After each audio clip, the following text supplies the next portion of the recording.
안녕하세요. 저는 한국보건사회연구원에서 일하고 있는 정세정입니다.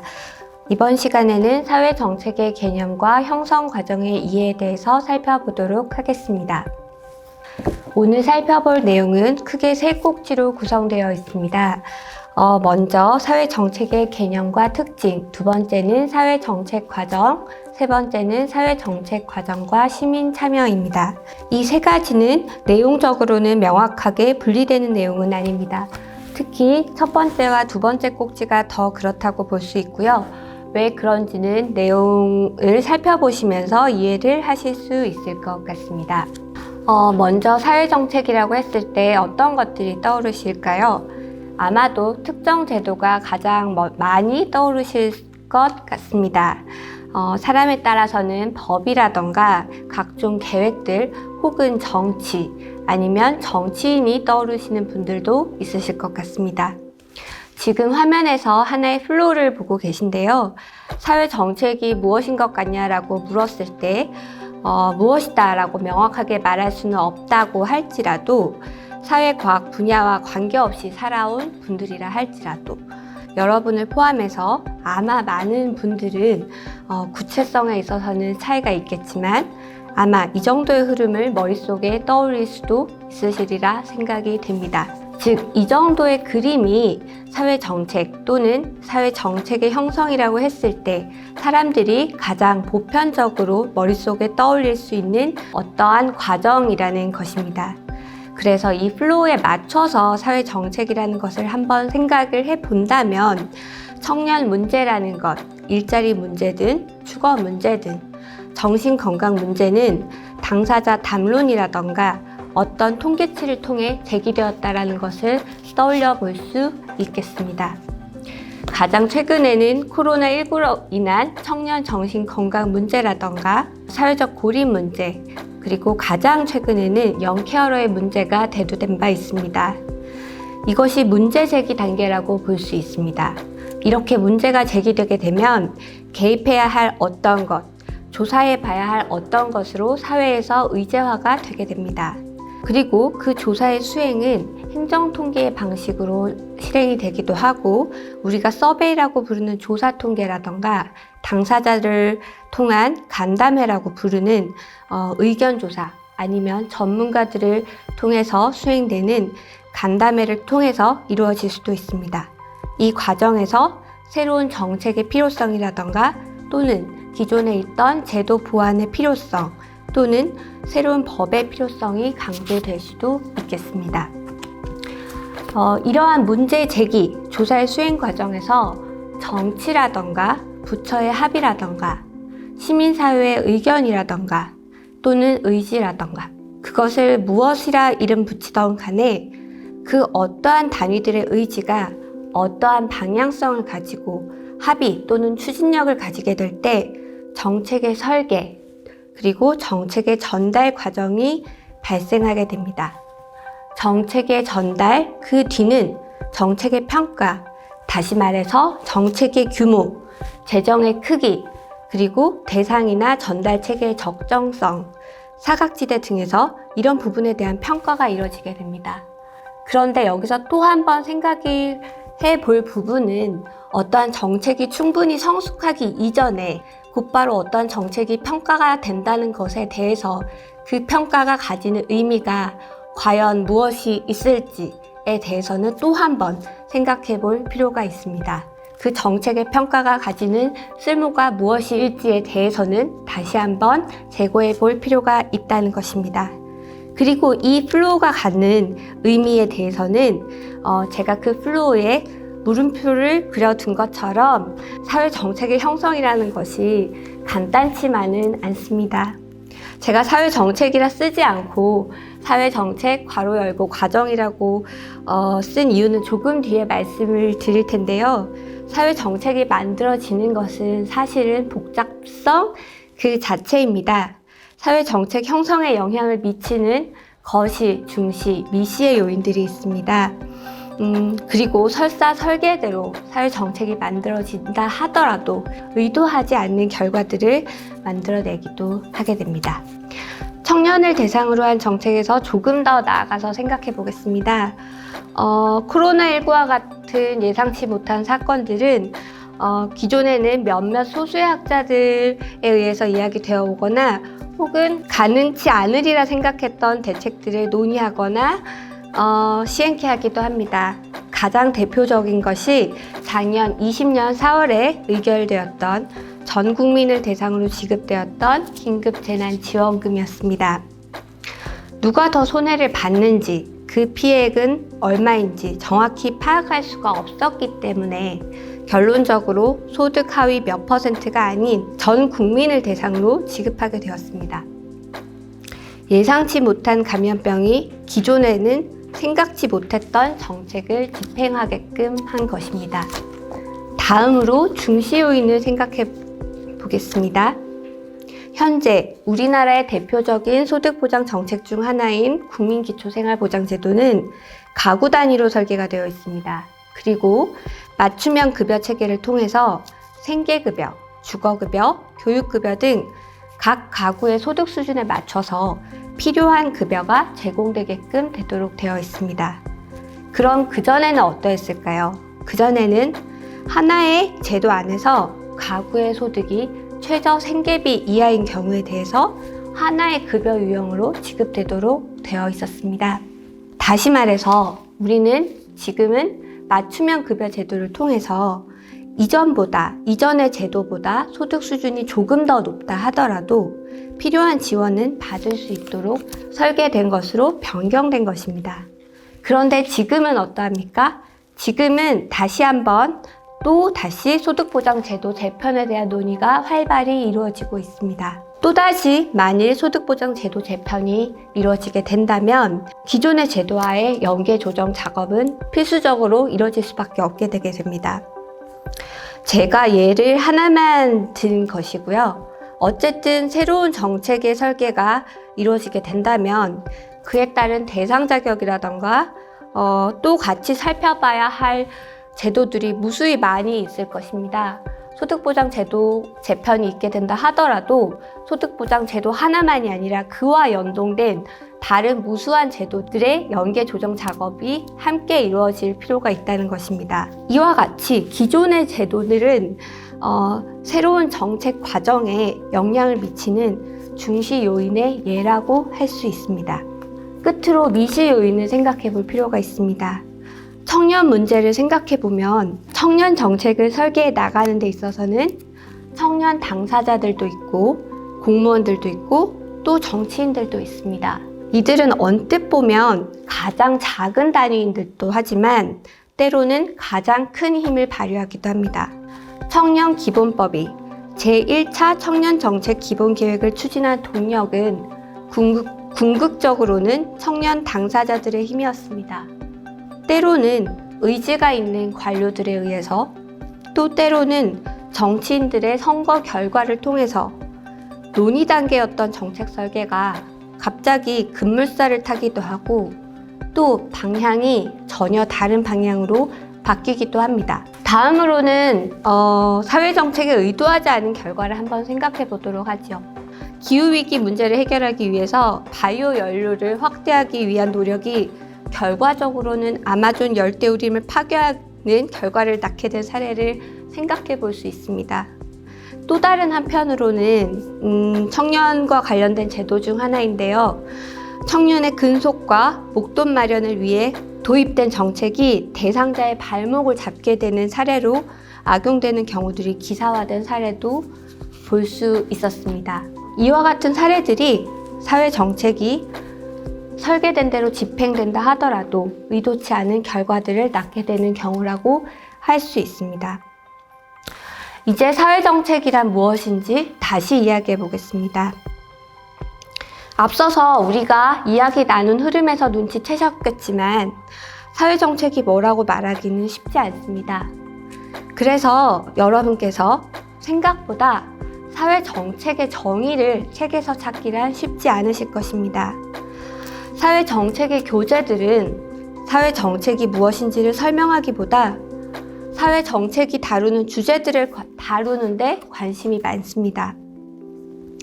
켄트 대학의 테일러 구비 교수 또한 그래서 사회정책은 일종의 학문의 장이라고 이야기하면서 사회정책이 관심을 두는 것은 사람들의 욕구와 그것을 충족시키기 위한 국가, 정부의 역할이라고 이야기합니다.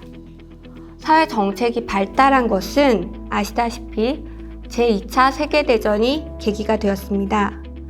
현재 사회정책은 소득보장, 돌봄을 포함한 사회서비스, 건강 등 제도를 중심으로 또 때로는 청년, 노인, 장애인, 여성과 같은 대상을 중심으로 그 저변이 확대되어 가고 있는 상황입니다. 버밍엄 대학의 마틴 포엘 교수가 복지국가에 대해서 이야기를 하면서 복지국가가 이론적으로는 고아라는 이야기를 한 적이 있습니다. 사실상 사회정책이라는 개념도 이론적 차원에서 본다면 그와 비슷하다고 보시는 것이 현실적으로는 더 와닿는 설명이라고 보시면 될 것 같습니다. 그럼에도 불구하고 우리가 사회정책을 정리해 본다면 사회정책이란 정치적 의사결정에 따라 기조, 법률, 예산, 제도 변화 등을 수반하는 과정이자 결과라고 정리해 볼 수 있을 것 같습니다. 이때 정치는 합의의 과정이며 정책은 합의의 내용이라고 할 수 있겠습니다. 즉, 정책의 결정 과정이 정치라고 할 수 있겠습니다. 따라서 우리가 정책이라고 이야기할 때는 어떠한 제도만을 이야기하는 것이 아닙니다. 정책의 기조, 법률, 정책에 수반되는 예산, 제도의 조정 과정과 그 결과를 포함하는 것입니다. 이것이 제가 앞서서 사회정책을 이야기할 때 사회정책이라고 이야기하지 않고 사회정책, 괄호 열고 사회정책 과정이라고 썼던 이유입니다. 지금까지 이야기 나눴던 사회정책의 특징을 정리하면 크게 3가지 정도로 구분해 볼 수 있습니다. 첫 번째는 사회정책은 그 자체로 복잡성을 띈다. 사회정책에 영향을 미치는 요인은 거시, 중시, 미시의 다양한 영향 요인이 있다. 두 번째는 사회정책은 복지국가 논의와 유사하게 학문적 정체성이 뭐라고 딱 꼬집어 말하기는 어렵다. 즉, 다학제적이다. 정치, 경제, 행정, 사회, 사회복지와 같은 여러 학문들이 상호작용한다는 것입니다. 세 번째는 사회정책은 성격상 문제 중심적일 수밖에 없고 따라서 의사결정 과정을 수반한다는 것입니다. 그리고 또다시 그 의사결정 과정은 거시, 중시, 미시의 요인들이 영향을 미치고 다학제로부터의 상호작용 과정을 거치게 됩니다.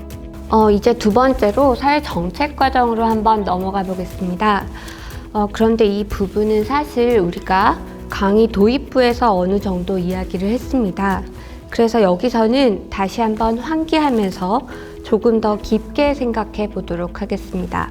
정책학 분야의 권위자인 라스웰이 정리한 사회정책 과정은 사실상 저희가 앞에서 이야기한 문제제기, 조사, 정책 설계, 전달, 평가의 과정의 조금 다른 버전이라고 보셔도 무방합니다.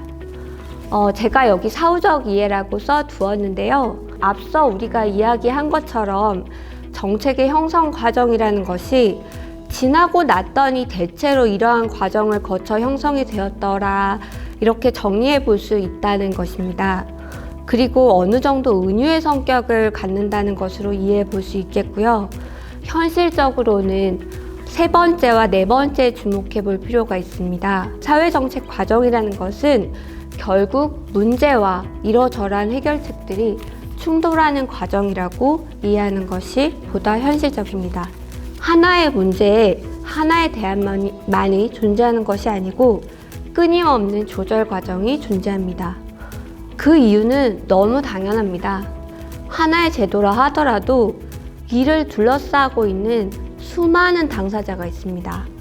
이를테면 비용을 부담해야 하는 노동자, 사업주, 정부가 있고 부딪히는 여러 제도들이 있습니다. 제1차 청년정책 기본계획이 발표되기 전에도 그 계획을 발표하기까지의 과정이 순탄하고 합리적이고, 그래서 어느 날 짠! 하고 발표되는 것이 아니라는 점을 생각해 볼 필요가 있습니다. 국가장학금의 범위를 어떻게 결정할 것인지, 청년 주거급여 분리지급의 문제를 언제부터 어떤 대상에게 시행할 것인지의 문제들은 여러 대안과 발생할 수 있는 문제들이 충돌하는 과정 속에서 결정된 것입니다.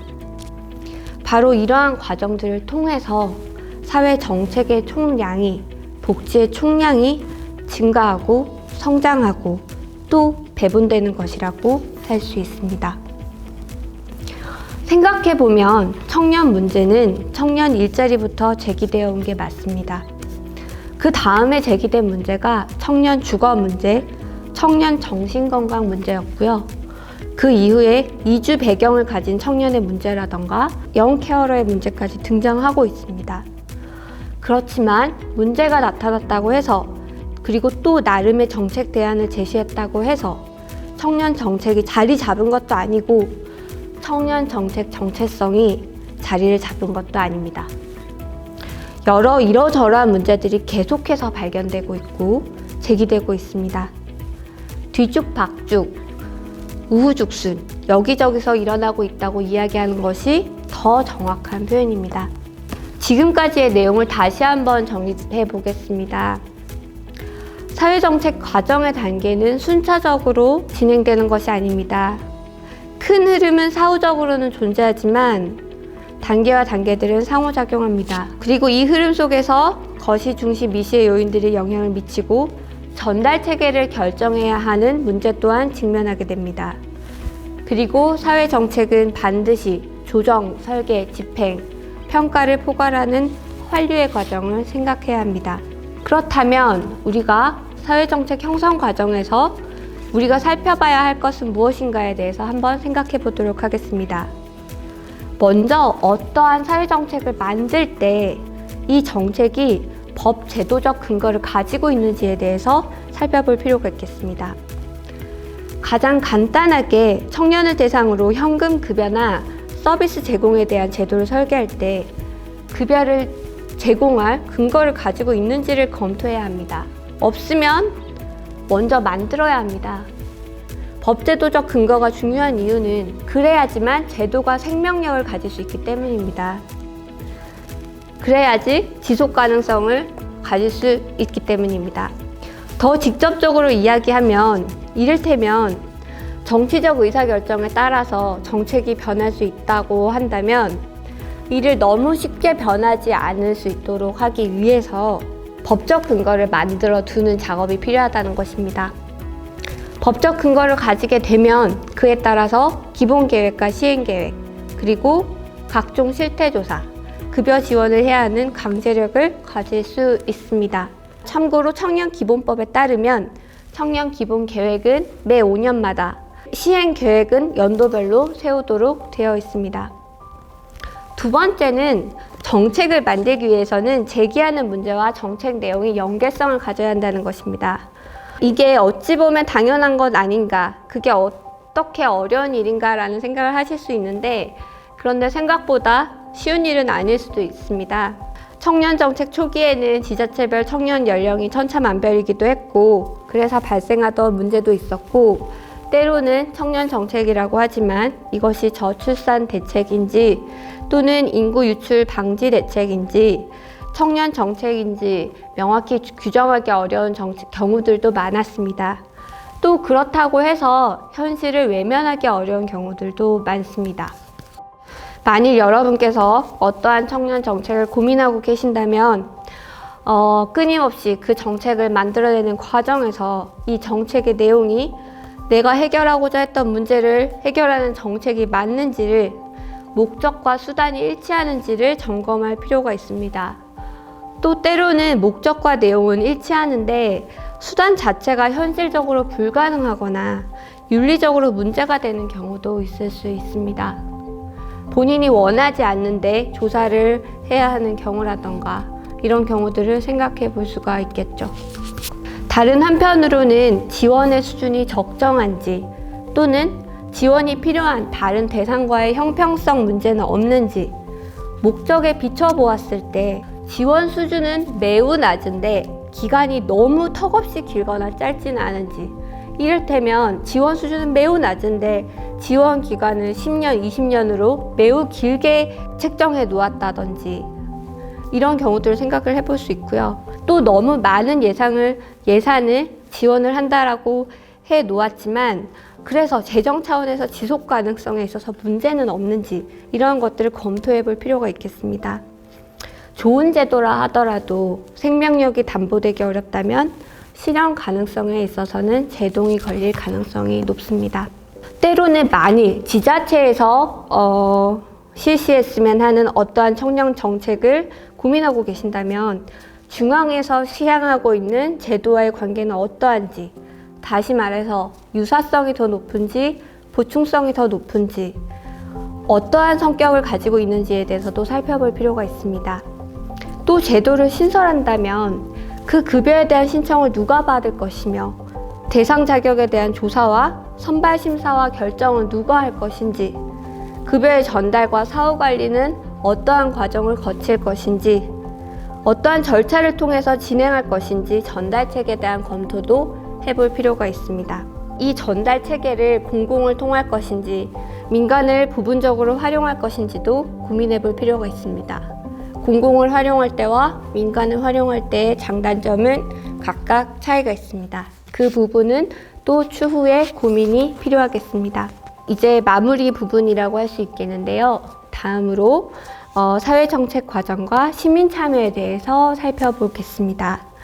시민참여는 왜 필요한지, 어떠한 단계에서 무엇을 할 것인지, 할 수는 있는 것인지, 잘 하고 있는 것인지에 대해서 생각해 볼 수 있을 것 같습니다. 오늘 여기서는 왜 해야 하며 어떠한 단계에서 무엇을 할 것인지에 대해서까지 살펴보도록 하겠습니다. 먼저 왜 해야 하는가는 사회정책 과정 자체가 집합행동을 통해서 문제 대응을 하는 과정이자 공동의 재화를 마련하는 과정이기 때문입니다.